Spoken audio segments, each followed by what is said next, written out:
Hello YouTube. So it's been quite a while now since I've posted any videos. I made a video the other day on my iPhone, but I'm having a little trouble trying to get it uploaded. I gotta play with it. I think it was too long. I can't remember what my cap for my channel was. But the subject of today's video is my 1983 Oldsmobile 98 Regency Brougham. I got this car back in July. Did a little bit of work to it. The car had been sitting for about 5 years. It's all original. It has just turned 56,000 miles, I believe. I'm not getting the whole thing in the tape there. It's got some very little surface rust on the bottoms of the doors and a few little spots here and there. But I mean, it's an 83 and it's been outside for the last probably about 5-6 years now. So I don't think it's in bad shape for what it is. The biggest issues that I had with it were the brake lines. Me and Blazer Guy 1983 took care of those, just due to sitting. And it needed inspected, which we got that done. See, it's got a little bit of spots here and there, and some on the bottom of the door. It needs tires. I'm going to do that here as soon as I get a few extra bucks. Being it's winter here in Pennsylvania, not really driving it a whole lot right now. Anyways, I just kind of started up and taken around the block here and there, just to keep it moving. One of the biggest issues it had was it had a check engine light on. The check engine light was on for a mixture control solenoid in the carburetor. It's the computer controlled carburetor. It's a 307 Oldsmobile V8. And it was on all the time. From the second you started the car for the first time after you cleared the code, that light would come back on. The car ran fine. It ran rich. You could really smell it coming out the exhaust, and it seemed like it was kind of just burning through gas, but it idled fine. It ran great. Had almost a completely smooth idle. It started up every time you pumped it one time and it would fire right up.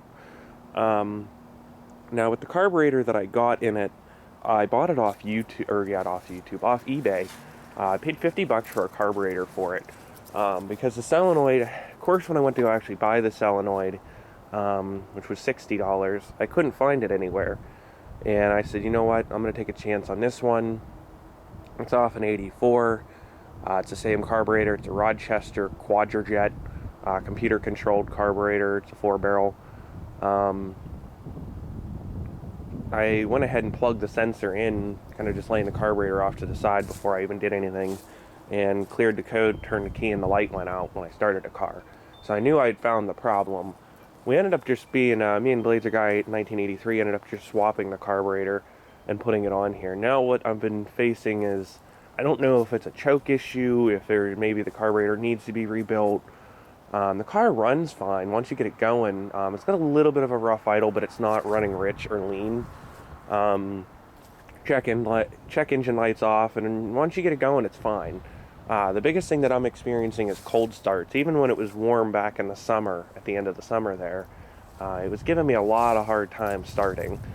I don't know if the choke is not working properly. I'm just not sure, and I've been trying to figure it out. I've been messing with the mixture controls on it, trying to get it idling better, and I did get it to improve, but it's still running weird. Now, I don't think it's like the good old-fashioned keys.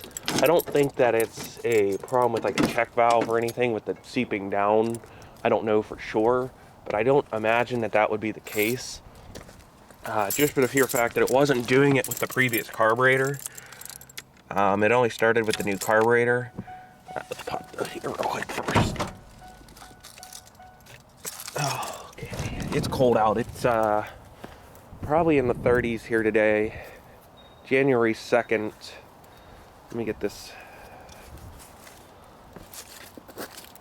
Yeah, it's 30 degrees out today. So yeah, sorry if I'm sounding a little odd because I'm shivering.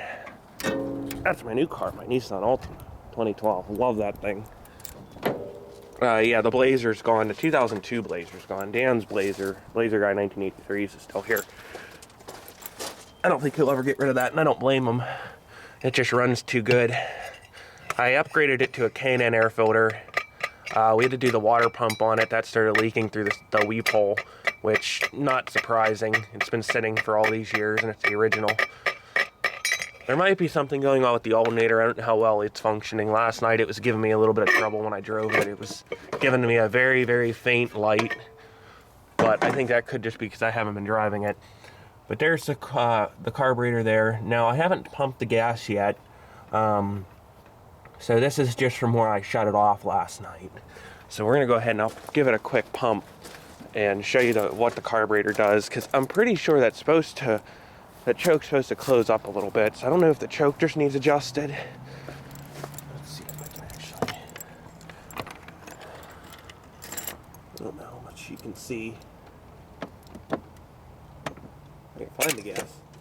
Alright, so it did something there.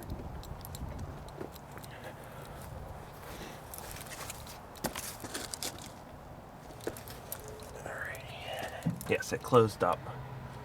Alright, so that's supposed to do that, I assume. Now, is it closed too much is my question? Maybe that's what it is. Maybe it's closing too much. See, I don't know. I've grew up with fuel injection. The only carbureted car I ever had was that right there. And it had a Carter Weber on it with a manual choke. So I never had to deal with the choke. And it ran great. Alright. So that was one pump. I'm going to give it 2 pumps. Now, the last time it was on was last night. Let me turn the radio off.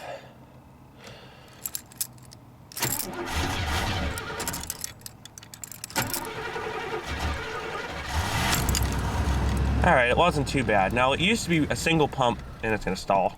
Yeah.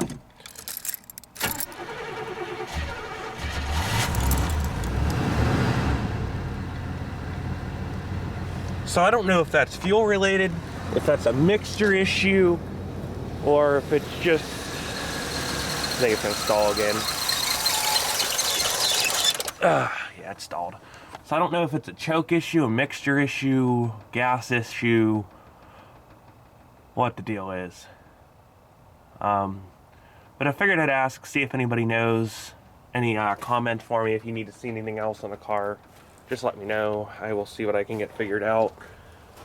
But otherwise, I'm not overly concerned about it. It's just kind of a bit of a nuisance trying to get it to start every time I need to. I think it was one of the solenoids just clicking. But yeah, that's it for now. I'm gonna put this back on. It's cold. I'm gonna start it up and let it run a little bit. I'm running out of time apparently on my camcorder. I haven't used it in a while. I must have a lot of video on here. So I'm gonna quit this video. If I get clear some more memory up, I'll make another video here. But thanks for watching.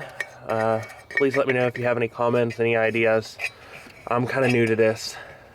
All right, thank you.